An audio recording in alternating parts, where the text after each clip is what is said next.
Next topic it is post-war recovery. How the countries they are trying to recover after the war, after First World War.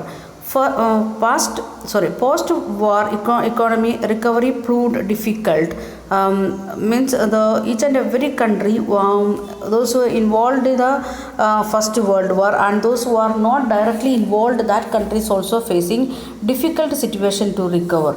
Britain, which was the world leading economy in the pre-war period, in particular faced a prolonged crisis. Which country was more powerful economically in the world? That was Britain. The same country is facing lots of problem and getting a large prolonged crisis also. We can see Great Depression, like that things coming portion it is coming, and how much they are suffering. And here in this lesson it is not given that much detail. If you are seeing this crisis of Britain itself, we can make like that lessons like that, two lessons, means just after war, that is 1914 to up to 1929, then 1929 to 31, that was a crucial period for Britain, that we will see.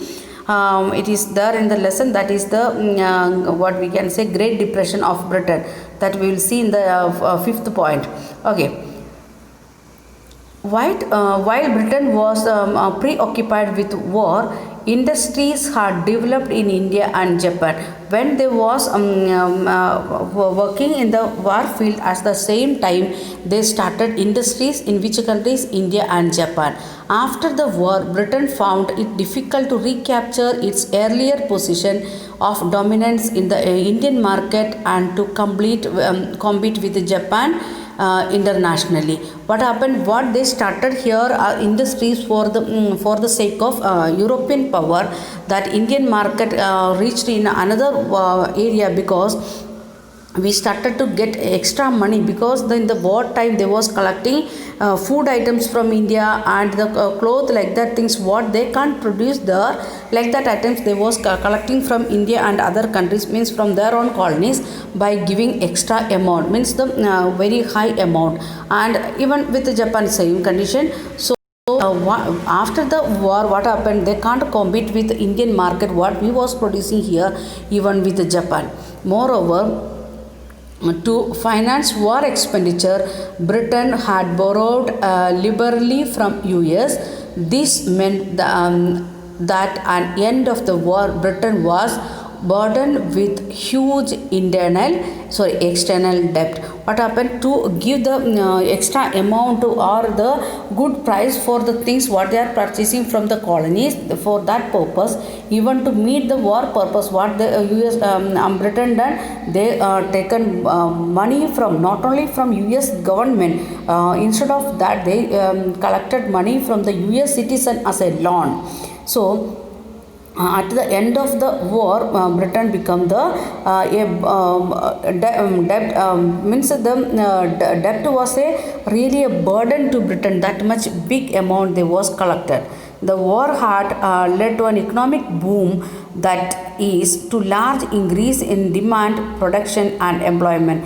In the time of war, what happened? There was a boom, or there was a faster development in economic, because of the increase the demand. What demand? The things needed for the war, that was increase, and the production, because of the demand increase, knowingly or unknowingly production also will increase. With that, what is happening? Because of the production units, it is improved, or the number of workers needed more, so employment opportunities also increase. When the war boom ended, production contracts and unemployment increased. When the war stopped, the production they stopped. There was no demand, so no need of any production. So many people they become unemployed. Not only Britain, many countries was the same condition, but especially with Britain. At the same time, government reduced bloated war expenditure to bring them to line with the peacetime revenue. What they are taking? They are started to take extra revenue from the people to reduce the war expenditure. Means many people become handicapped, want to give a pension to them, like that many things government want to do. So government started to collect peacetime revenue from the people. This development led a huge job loss in 1921. One in every five British workers was out of the work. Means if five people was working in that, one person was out of the work in each full of Britain. That much means many of them, or one-fifth of the population, they become the jobless or unemployed in Britain by 1921. Then it is indeed anxiety and uncertainty about work became an enduring part of the post-war scenario. So the people, they are become anxiety, means tensed very much, and there is no chance to get any job in Britain. So uncertainty about work. Today I will get some work, means I can earn, get livelihood. That was the condition in that time. So knowingly or unknowingly, people becoming depressed in their personal life. Then what is that is related to industrial area. What was the situation just after war? The next one, in the field of agriculture, what is happening? Many agriculture economics were also in crisis, because consider the case of wheat producers. Before the war, Eastern Europe was a major supplier of wheat in the world market. When this supply was disrupted during the war, wheat production in Canada, America and Australia expanded dramatically. But once the war was over, production in Eastern Europe revived and created a glut in wheat output. Grain price fell, rural income declined, farmers fell deeper into debt, and up to first world war, we can see that the Eastern Europe was producing wheat for the European continent, and the war is taking place in the Europe itself. So the production of wheat, it is declined. Then by that time, other countries like Canada, America, Australia, where there was no war, and those who was enjoying peace, they started to produce wheat in high amount to give to European continent, because it is 4 years continuous war. So they want to get the food items from other countries. So Canada, America and Australia, they started to produce wheat, and they started to give to European countries, and they are getting better price there. Then after the war, what is happening? The Eastern Europe started to started to produce again, but there was a huge gap between the demand and supply of the wheat, because already how much needed for the European continent, that already producing in Canada, America and Australia now, and what they are producing in the Eastern Europe, that is becoming extra production. And because of that, the price of the agriculture product, it is falling down. Means 5 rupees we was getting per kg, now we are getting 1 rupee. That much the difference we can see. So because of that one, what will happen? The rural income, that also declined, and farmers, they become the debtors from the banks or from money lenders, because they collected money from the money lenders to produce the agricultural products, especially in the Europe just after war, and they are becoming debtors again. Then next we can see the how America is developing in the just after war or after First World War, that we are going to see in this next part. A rise of mass production and consumption. The new theory like that, the parts they are making and assembling in another places like that, the mass production, and workers want to do the repeated work, that we can see here, that is starting in USA by 1920s. Okay, in the US, recovery was quicker, even though US joined with Britain, means the alliance power later, but when they started to recover very fastly. We have already seen how the war helped boost of US economy And how they are getting many members to collect money from USA. So the after the war that countries they should give them money back to them, though how much they borrowed from USA.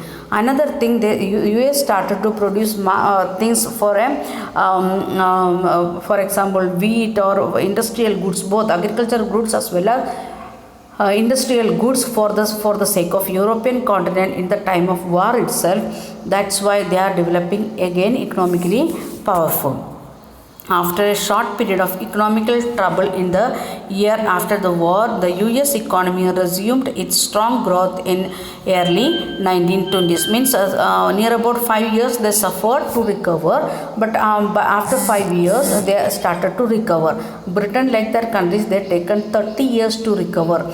That means to not even half recovery. Then also they started to recover after 30 years. That led to Second World War again.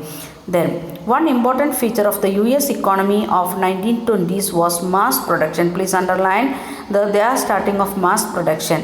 The move towards mass production has begun in the last 19th century, but in 1920s it became a characteristic feature of industrial production in USA.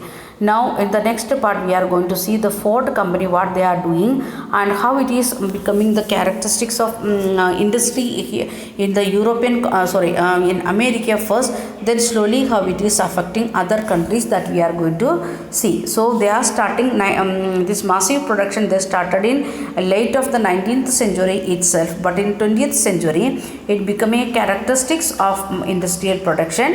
It's starting in USA, then later it is reaching to the rest part of the world also. So we are going to take the example of Ford car. Okay, a well-known pioneer of mass production was the car manufacturer Henry Ford. He adapted the assembly line of Chicago slaughterhouse, which was slaughtered. Animals were picked apart by butchers as they came down a conveyor belt to his new car plant in Detroit. He realized that the assembly line method, please underline that sentence, he realized that assembly line method would allow a faster and cheaper way of producing vehicles. What he is thinking, like that assembly line production, it will means they want to do a particular task. Next line it is saying like that repeated single task they want to do mechanically and or continuously. Means if they are working for 8 hours in that factory, they want to do the same job for that 8 hours. And like that, not a fully car not making by any one of the person, part by part that is making. And in that particular group activity, if somebody is putting the nuts of that particular thing or fitting the lights or like that something, that they want to do continuously for the mechanically and in that particular line. And next that after that one it will move to next person or next group of people, they want to do that particular activity what is given to them. So there was no delay to make them cars, and there won't be a break also, because after one shift next shift people will come. If we are thinking like that Indian situation, we are having 3 shifts, and in each and every shift the people what they are doing, that particular group of people they will continue is the same work. Okay, then they are not getting any time to make a friendly word with their workmates, or they are standing in they are doing that one mechanically, they can't use their creativity or like that was the situation. So many of them, what is they happening, they are becoming bored with this particular work, assembly line work. What they are doing, they are resigning and moving out of the company. Then when he understood that the working force they are not ready to work properly, so what they done, he started he want to overcome that. So he made the daily wage in a huge amount, means doubling their daily wage. Even though if they are doubling the daily wage, then also they will get the maximum means the extra profit from this factory because of the mass production. Then and he's doing the Ford what they he's Henry Ford what he's saying like that the it is not allowed to work any union trade unions. It is banned there in the USA. So they those who are ready to work with a high amount of wage, daily wage or salary, they should not take part any trade unions. And Henry Ford recovered the high wage by repeatedly speeding up the production line and forcing workers to work ever harder. He is giving the high wage. He is giving ready to give high wage and for that but what he asking to the workers, we want to work steadily. We want means the speeding up of the work. We want to make the maximum production. Today we was making 100 car, tomorrow if it is possible 200, that much, and he is asking to work harder.